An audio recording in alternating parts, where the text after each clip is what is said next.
What's up, guys? Ted from Nerd Immersion here, and I'm here to talk about Kobold Press's Creature Codex. This is essentially Tome of Beasts number 2.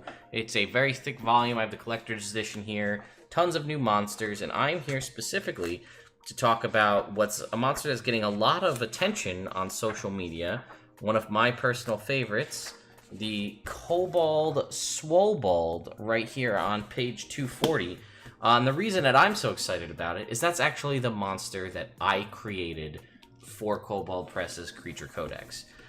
So we're going to go through one to prove that it's me that did that, then to talk about the creature, but I thought it would be fun to start with the history of the Swolbold and where it all began back in 2016 during my Extra Life live stream at around hour 15 into the live, or I guess 9 hours into the live stream or so, they were unveiled for the very first time. So we're going to go over to that video right now and play the intro of the Swolbold, their first appearance in any Dungeons and Dragons game. So let's go check that out over here. No, he does. You can't stop it. He calls out and he goes, "Swolbolds to me!" And you see the door to the keep blows open, and these, like, what could only be described as Incredible Hulk-style kobolds.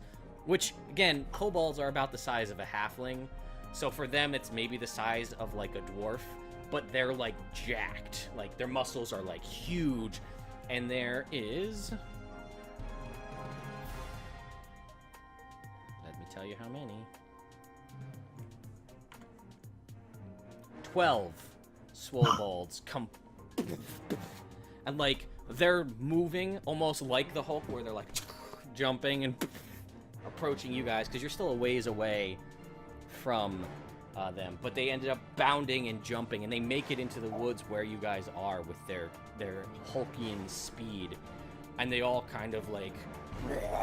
and it's this big roar, and it shakes the woods. And so there you have it, folks. The intro, the first time Swolbolds were ever introduced back in 2016. So now let's actually talk about the creature, and I will jump over to the PDF of the Creature Codex to look at it, but I also want to swing by to show where the initial conversation was about that being the creature included in the Creature Codex. So before we go and take a look at the monster itself, I figured, not that I'm sure any of you would doubt me, but let's take a look here. And this is my submission here on the Kickstarter, saying that I wanted it to be a Swolbold, and then I put in some background, which did actually, some of it made it into the final document here. Alchemy, experimentation, massive physical strength, alchemist, sorcerers, because of their dangerous physical prowess and pack tactics, these guys would be pretty powerful. I'm thinking around CR4. Basically just a powerful, raging, jacked up kobold. Think kobold plus the Hulk. And then here we go from Wolfgang Ted. It will not surprise you that I love this idea. We're going to run with it full tilt and see how great we can make it. So that's what we've got there from the folks from Kobold Press, showing that it was going to happen. Now, mind you, more than really this interaction, I didn't know if it was going to end up in the book as the Swolbold or some other name, but as you can clearly see, it did end up as the Swolbold. So let's take a look at this, and it's the art is perfect. From behind the collection of angry kobolds steps a creature the size of a dwarf, its bulging muscles flexing as its kobold-like snout twists into a terrible grin. Again, as we saw and heard from the original one, this is the size of a dwarf, which, I mean, all of these things kept true here. So, a beast among kobolds. Swolbold is the brood of the kobold world, a hulking specimen among its stronger and smaller fragile cousins. Roughly the height of a dwarf, but much wider, the rippling muscles of the Swolbold betray its ferocious strength. In contrast to the sneakiness and cunning of the kobold, the Swolbold is straightforward and devastating in combat. Bred for destruction. Swolbolds are very rare, and their penchant for unthinking destruction has stumped sages.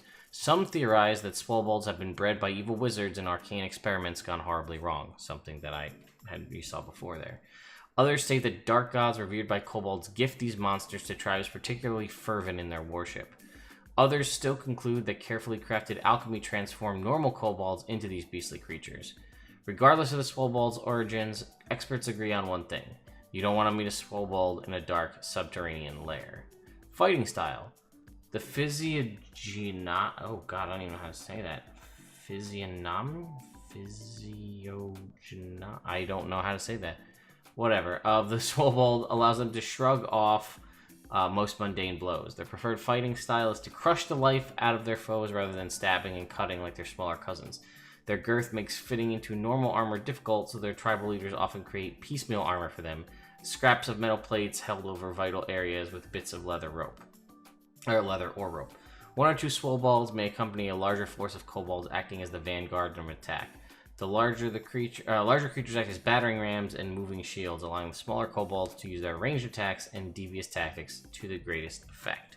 So we can see here scale mail, and it's kind of depicted here in the art. So AC of 14, 65 HP, movement speed of 20, and then you can see the stats kind of befit what we talked about: 19, 11, 15, 6, 12, 7. They have resistance to bludgeoning damage, and then again an athletics proficiency, so +6 on their athletics. Leaping attack. If a Swolbold uses the dash action on its turn and stops within 5 feet of a creature, it can make one slam attack with disadvantage as a bonus action against that creature. So, again, the whole bounding, Incredible Hulk stuff that we talked about, there's that. Pack tactics, which is, again, the initial thought behind when I built them. What makes them so dangerous is if you get a group of these together, this is like a barbarian with reckless attack, yet it's always on. A little bit balanced, though, by sunlight sensitivity that kobolds have. And then we have their two abilities. Slam. +6 to hit, 2d6 +4 bludgeoning damage. If the creature is large or smaller, it is grappled. Until the grapple ends, the target is restrained, and the Swolbold can't make a slam attack against other creatures. And then it has its crush ability. One creature grappled by the Swolbold must make a DC 14 strength saving throw or take 5d6 +4 bludgeoning on a save, or half as much on a success. CR3, super badass. I'm so glad that this kind of crazy concept that came out of a random extra life stream from years ago made it into fruition and is now a thing that apparently you guys out there love, because I've seen nothing but positive comments from people. I think most of it's because I picked a pretty interesting name and people continue to run with it. So let me know what you guys think. Did you pick up the Creature Codex for yourself? If you did, what's your favorite monster in that? I think because it's new and it's interesting and a lot of people aren't sure what it is, I'm going to do a review on the book itself. And then I think I'm also going to do a top 10 to give you my top 10 monsters contained within the Creature Codex. So anyway, guys, I hope you enjoyed this video, and I'll see you next time.